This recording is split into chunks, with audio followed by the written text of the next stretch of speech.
Good afternoon, sir.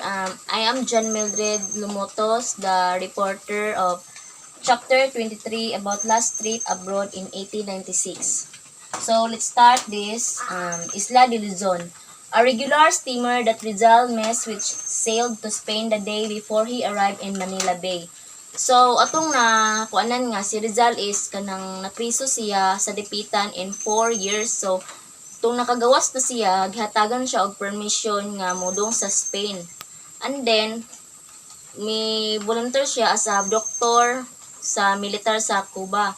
And then, pag biya niya sa dapitan, nisakay siya sa barko sa Espanya together with his family and sa mga iyang estudyante. And then, pag-abot niya sa kanang Manila Bay is iyan na lang nahibalan nga kanang ang Isla de Luzon is milarga or nakabiya na pangniaging adlaw. So that was one of the huge kanang disappointment ni Rizal. Next is Castilla, a Spanish cruiser wherein Rizal was kept as guest on board. So kini si Gobernador General Ramon Blanco nagsugo sa nga pabalingon si Rizal kay nahadok siya sa impluwensya ni Rizal. Nya moto gikuha si Rizal gikan sa Espanya sa barko sa Espanya ug gibalhin sa barko sa gubat sa Espanya nga Castilla. Nya motong natawag nato siyang guest kay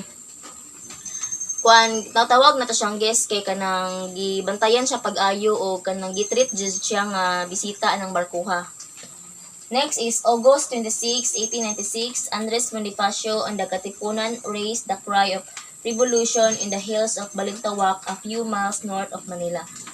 So kani si siya gitawag na siya og kanang the cry of Balintawak. So Andres Bonifacio and the Katipunan kanang nag-raise siya og revolution of hills of Balintawak kanang dili ra pud sa kalayon sa Manila. And then next is September 3, 1896, Rizal left for Spain on the steamer Isla de Panay. So gikan sa barko sa Espanya, gibalhin siya sa kanang barko sa Isla de Panay si Rizal og padung sila sa Barcelona ug naglaom gyapon si Rizal nga mahimo siyang doktor sa militar sa Cuba bisan sa kagubot sa Pilipinas. Next is July 31, 1896, Rizal left Dapitan at midnight on board the Espanya sailed northward. So katong di ba nabuan na nato nga napriso si Rizal sa Dapitan og ning biya na siya. So atong nakuanan nga pagbiya ni Rizal sa Dapitan sakay siya sa steamer sa Espanya, barko sa Espanya sa tutunga sa Cagayan. Next is August 1, 1896. At dawn of Saturday, it anchored at Dumaguete, captain of Negros Oriental. So, silang pagbiyahe, nagbiyahe sila sa Dumaguete, kapital sa Negros Oriental. Niabot sila og Sabado.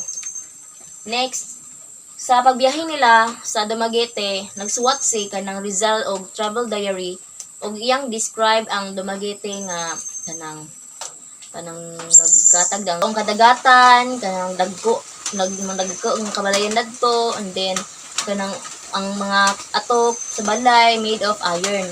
So next is Herrero Regidor, Rizal friend and former classmate. So si Herrero Regidor is Rizal friend and former classmate ni Rizal sa Ateneo Municipal de Manila. Then usa siya sa judge sa province sa Dumaguete. Next is kanang the Espanya left Dumaguete about 1 p.m. and reached Cebu the following morning. So Rizal wrote his diary. I did 2 operations of Chataguni, 1 operation on the ears and another of tumor. So next is in the morning of Monday, August 3, 1896, Rizal left Cebu going to Iloilo. Landed at Iloilo, went to shopping in the city and visited Molo. From Iloilo, Rizal ship sailed to Capiz. After brief stopover, it proceeded towards Manila via Romblon. So si Rizal is sige siya travel.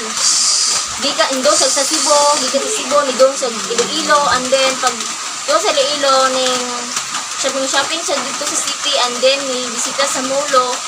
After sa Molo is ning sakay siya padung sa Capiz, and paghuman sa mga stopover is ni proceed siya towards sa Manila via Romblon.